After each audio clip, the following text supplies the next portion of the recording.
परदेश से आया हुआ बाप सुबह सुबह उठकर वजू कर रहा है और बेटा कमरे से निकला और कहता है कि कौन पागल है जो इस वक्त शोर कर रहा है, पानी खोल दिया है। अस्सलाम वालेकुम, कैसे हैं आप लोग। मैं हूं आपके साथ अदनान और आज मैं आपको जो कहानी सुनाने जा रहा हूं ये एक परदेसी की है।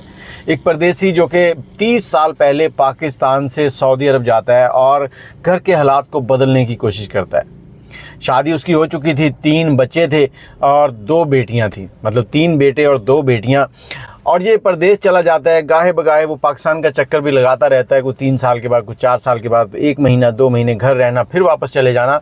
इसी तरह से इसके 30 साल वहाँ पर गुजर गए। घर पे अच्छा माहौल है, पैसा है, गाड़ी है, घर अच्छा बना हुआ है और जो बेटियाँ हैं उनकी शादी भी कर देता है। बेटियों की शादी हो गई, बेटों से शादी का कहा तो वो कहते हैं अभी हमने शादी नहीं करनी। और ये जो शख्स है ये परदेश काट काट कर बहुत परेशान हो चुका था। इसने अपनी फैक्ट्री के जो सुपरवाइज़र थे उनसे कहा कि मेरा आप हिसाब कर दें, मुझे छुट्टी लगा दें, क्योंकि मैं अपने वतन जाना चाहता हूं। मैं अपने बीवी बच्चों के साथ उम्र का आखिरी हिस्सा जो है वो गुजारना चाहता हूं। मैं चाहता हूं कि मैं पाकिस्तान चला जाऊं।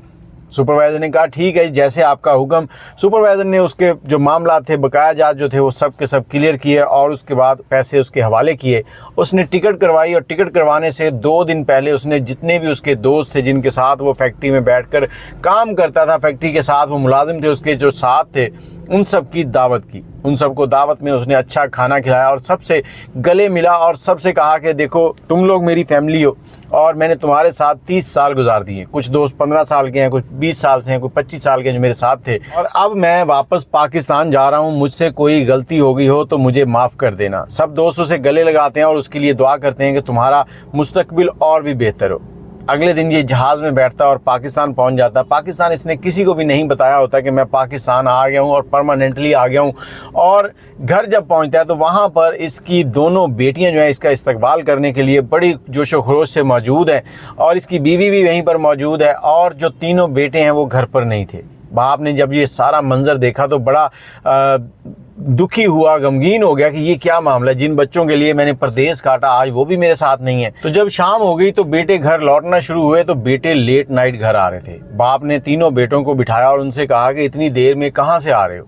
अब बच्चों में बाप के साथ मोहब्बत ही नहीं थी। बच्चे आगे से कहते कि आप कौन होते हैं हमें पूछने वाले, हम देर से आएँ, 10 बजे आएँ, 11 बजे आएँ, 12 बजे आएँ, जब मर्जी आएँ, तुम्हें इससे कोई गर्ज नहीं होनी चाहिए। अब ये बुजुर्ग जो है वहाँ से चलता है अपने कमरे की तरफ, जो उसने अपना कमरा अलग से सेट करवाया हुआ था। लेट जाता है, सारी रात करवटें बदलते हुए गुजरती है। सुबह होती है तो मस्जिद जाता है। मस्जिद में वज़ू किया, वज़ू करने के बाद इमाम साहब के पास बैठ गया और उनको ये सारी दास्तान बताई। तो इमाम मस्जिद कहते हैं कि आपके बच्चे 18 साल से ज़्यादा उम्र के हो चुके हैं। अगर आप 18 साल से पहले उनको कोई भी परवरिश करते तो उसके मुताबिक चलते। आपने सारी ज़िंदगी बाहर गुजार दी है, अब बच्चे आपके कंट्रोल में नहीं है, तो आप इस पर परेशान ना हो, अब दुआ करें। नमाज पढ़ी, वापस आ गया। अगले दिन शाम को फिर इसी तरह से बच्चे लेट आ रहे हैं। इसने कुछ नहीं कहा और जब अगली सुबह आई तो सुबह सुबह इसने कहा कि घर से वज़ू करके जाता हूँ, क्योंकि मस्जिद में पानी जो है वो ठंडा था। तो इसने घर से वज़ू करना चाहा। जैसे ही इसने टूटी खोली तो पानी की आवाज़ जो है वो इसके बेटे के कमरे तक पहुँची और बेटा कमरे से निकला और बुड़बुड़ाता हुआ आ गया कि कौन है जो इस वक्त पानी चला के यहाँ पर शोर कर रहा है। सोने का टाइम है, सोने भी नहीं देते। अब ये बुज़ुर्ग वज़ू करता है और उसके बाद मस्जिद चला जाता है। मस्जिद से वापस आया, दोपहर 11 बजे का टाइम है और एक बेटा जो दरमियान वाला था उसके कमरे की तरफ बढ़ रहा है कि उससे बात करूं, उसे कहूं कि मुझे बाज़ार ले जाए, बाज़ार में कुछ काम है। तो ये जब उसके कमरे के पास पहुंचता है तो अंदर से उसकी आवाज़ आ रही होती है। वो अपने किसी दोस्त के साथ फ़ोन पर बातें कर रहा था कि मेरा बाप जो है वो पागल आया हुआ है पाकिस्तान, और जैसे ही वो यहाँ से जाएगा तो फिर हम मिलजुल के खेलेंगे, जो भी इंजॉय करेंगे वो सारे मामलात। बाप ने ये सारी बातें सुन ली और वहीं पर खामोशी से पीछे अपने कमरे में चला गया। अगले दिन इसने थोड़े बहुत कोई काम किए, रात हुई, सो गए। सुबह हुई तो इसने तैयारी कर रखी थी। अब तैयारी की हुई थी वापसी की।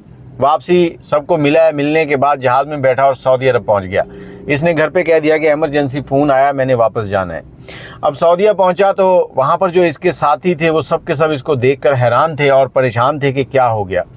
अब इसने कंपनी के सुपरवाइज़र से फिर बात की कि मैं नौकरी करना चाहता हूँ, मुझे नौकरी दें। तो सुपरवाइज़र इसको अच्छी तरह से जानता था, बहुत अच्छा आदमी था, कोई किसी के साथ ज्यादती नहीं करता था, बदतमीज़ी नहीं करता था, काम भी अच्छा करता था, मतलब सलीके से। तो उसने दोबारा इसको अपनी कंपनी में रख लिया अब इसने जो काम किया वो ये था कि इसने बीवी और बेटों को खर्चा भेजना बंद कर दिया। इसने कहा जी मेरा तुम लोगों से कोई तल्लक नहीं है, अपना कमाओ अपना खाओ, मेरी तरफ हाथ नहीं बढ़ाना। और जो दोनों बेटियां थीं उनके साथ इसका बड़ा प्यार था, बेटियों को ये खर्चा भेजता था। और जो इसके वहाँ पर दोस्त थे, जो बाकी के लोग, उनको इसने कहा कि अगर मैं मर जाऊँ तो मुझे यहाँ सऊदीया में ही दफन कर देना, मुझे पाकिस्तान नहीं भेजना। ये थी उस परदेसी की कहानी जिसके बच्चों ने उसके साथ ये सलूक किया। और मेरा वीडियो बनाने का मकसद ये है कि आप लोग के वालिद अगर इस तरह बाहर हैं तो माँ को चाहिए कि उनकी परवरिश ऐसी करे कि बच्चे बाप से मोहब्बत करें। अक्सर होता क्या है कि माँ बाप जो है ना, वालदा जो है वो बच्चों के सामने बाप की हमेशा बुराइयां ही करती रहती है, और उन बुराइयों को सुनते सुनते बच्चे जो हैं वो बाप के प्यार से, बाप की शफकत से महरूम हो जाते हैं और बस ज़ुबान हो जाते हैं बाप के लिए।